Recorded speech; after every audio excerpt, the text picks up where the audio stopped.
Herzlich willkommen auf dem YouTube-Kanal von eBakery, die Agentur für Online-Händler. Bei der Vielzahl an möglichen zu optimierenden Stellschrauben, die es bei so einer Webseite bzw. bei einem Online-Shop so gibt, vergisst man dann schon mal das ein oder andere. Das macht allerdings dann das i-Tüpfelchen aus, an das die Konkurrenz denkt, weswegen diese dann auch besser rankt. Denn bei SEO geht es um genau das i-Tüpfelchen. Denn der Teufel liegt nun mal im Detail. Damit euch das nicht passiert, erinnern wir euch mit diesem Video an eine Suchmaschinen-, aber auch nutzerkonforme URL-Struktur und zeigen euch, wie ihr die perfekte SEO-URL kreiert. Wenn euch das Video gefällt, lasst gerne ein Like da und abonniert, um nichts mehr zu verpassen. Die URL ist etwas, das oftmals so hingenommen wird und nicht wirklich Beachtung findet. Ähnlich wie der Alt-Tag oder Dateinamen von Bildern.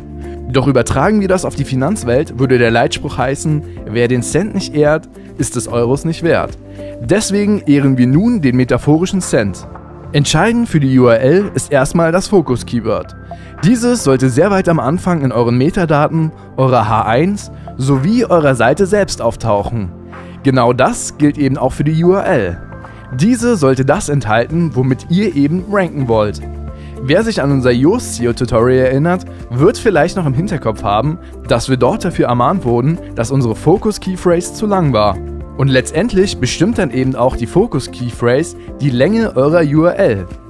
Bis zu 4 Wörter ist okay, ab 5 Wörtern wird es dann schon kritisch. Das heißt, wir hätten hier schon mal 2 wichtige Punkte. Die URL sollte sprechen, also das beschreiben, was dahinter steckt, und im besten Fall euer Keyword enthalten. Dabei sollten Zahlen- und Buchstabenkombinationen vermieden werden, woraus sich dann wiederum ergibt, dass jede URL nur einmal verwendet werden kann. Ansonsten würde aus www.meinedomain.com/die-perfekte-URL dann /die-perfekte-URL-2 gemacht werden. Das wirkt alles andere als professionell und sieht auch Google gar nicht gerne. Deswegen solche Endungen bitte vermeiden. Und nochmal, damit es sich einprägt, hier gilt, je kürzer, desto besser. Auch dynamische URLs sollten vermieden werden. Hierbei kann es sehr schnell zu Duplicate Content kommen. Was dagegen unternommen werden kann, könnt ihr übrigens unserem Screaming Frog Video entnehmen. Doch um die Chance zu minimieren, dass Google das als Duplicate Content einordnet und dazu noch der URL eine schlechte Click-Through-Rate zuordnet, sollten statische URLs verwendet werden. Vor der eigentlichen URL haben wir das Protokollpräfix und dahinter Top-Level-Domains. Das Präfix könnte beispielsweise HTTPS sein und die TLD, also Top-Level-Domain, beispielsweise .de, .com, .to. Ich denke, ihr wisst, was gemeint ist. Das sogenannte Hypertext Transfer Protocol Secure ist ein Kommunikationsprotokoll, das auch von Google als am sichersten eingeschätzt und somit präferiert wird. Aber nicht nur was vor der Domain steht ist relevant, sondern auch was dahinter steht. Verwenden wir für deutsche Seiten beispielsweise .de, könnt ihr dabei nichts falsch machen. Oder für internationale Seiten .com. Welche TLDs nun hoch im Kurs sind, kann sich von Zeit zu Zeit ändern. Da muss man sich dann selbst aktuell zu informieren. Doch die URL ist ja nur ein kleiner Teil des Ganzen.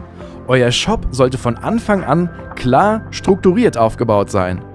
Einem muss auch bewusst sein, dass die Verzeichnistiefe so flach wie möglich gehalten werden sollte. Je tiefer diese ist, als desto weniger relevant sieht Google diese an. Deswegen werden 1 bis 2 Verzeichnisebenen empfohlen.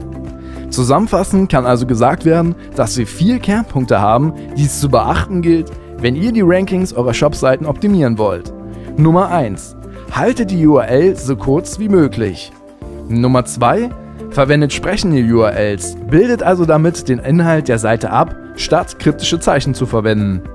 Nummer 3. Erhaltet Trust durch vertrauenswürdige Protokolle. Das kann beispielsweise mittels HTTPS-Präfix und einer .de Top-Level-Domain erreicht werden. Nummer 4. Haltet die Verzeichnisstruktur so flach wie möglich. Sollte es dazu noch Fragen geben, hinterlasst uns diese in den Kommentaren. Für Termine zur Suchmaschinenoptimierung eures Online-Shops kontaktiert gerne unsere Experten unter der Seite oben rechts und um nichts mehr zu verpassen, lasst ein Abo da. Wir hören uns dann morgen wieder. Macht es gut, euer eBakery-Team.